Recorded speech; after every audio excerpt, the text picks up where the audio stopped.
सूरतुल बकरा आयत 102 शैतान, जादू और रोशनी की हकीकत। अल्लाह की रोशनी हर तारीकी को तोड़ देती है। वत्तबऊ मा तत्लु शयातीनु अला मुल्की सुलैमाना वमा कफरा सुलैमानु वलाकिन्न शयातीन कफरू युअल्लिमून अन्नास अस्सिहरा वमा उन्ज़िला अलल मलकैनि बिबाबिला हारूत व मारूत वमा युअल्लिमानि मिन अहदिन हत्ता यक़ूला इन्नमा नहनु फितनतुन फला तकफुर फयतअल्लमून मिन्हुमा मा युफ़र्रिक़ून बिही बैनल मर्इ व ज़ौजिही वमा हुम बिदार्रीन बिही मिन अहदिन इल्ला बिइज़्निल्लाहि वयतअल्लमून मा यदुर्रुहुम वला यंफ़अुहुम वलक़द अलिमू लमन इश्तराहु मा लहु फ़िल आख़िरति मिन ख़लाक़िन वलबिअस मा शरौ बिही अनफ़ुसहुम लौ कानू यअलमून। तर्जुमा।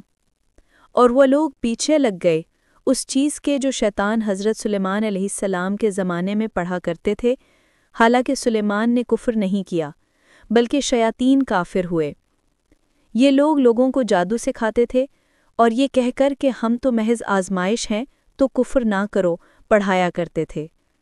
लेकिन वो इस जादू से जो किसी इंसान और उसकी बीवी के दरमियान फ़र्क डालने वाला था नुकसान पहुंचाते थे, और किसी पर इससे नुकसान नहीं पहुंच सकता था मगर अल्लाह की इजाज़त के बग़ैर। ये लोग वो चीज़ भी सीखते थे जो इनके लिए नुकसानदेह थी और फ़ायदेमंद नहीं थी, और यकीनन जो शख्स इसका सौदा करता है उसे आखिरत में कोई भला न मिलेगा। कितनी बुरा है वो चीज़ जो उन्होंने अपने लिए ख़रीदी। अगर वो जानते होते तो कभी ऐसा ना करते। ये आयत हमें खौफनाक हकीकत दिखाती है।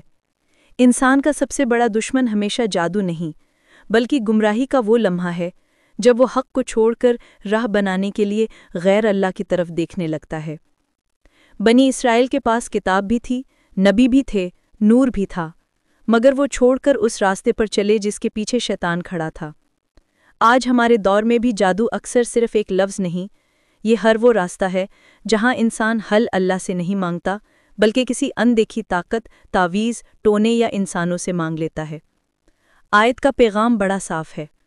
जो अल्लाह पर भरोसा छोड़ दे वो किसी न किसी शैतानी रास्ते का शिकार ज़रूर बनता है। वापस आ जाओ। कुरान का नूर हर अंधेरे को तोड़ देता है। रब पर चलने वाला कभी बेसहारा नहीं रहता।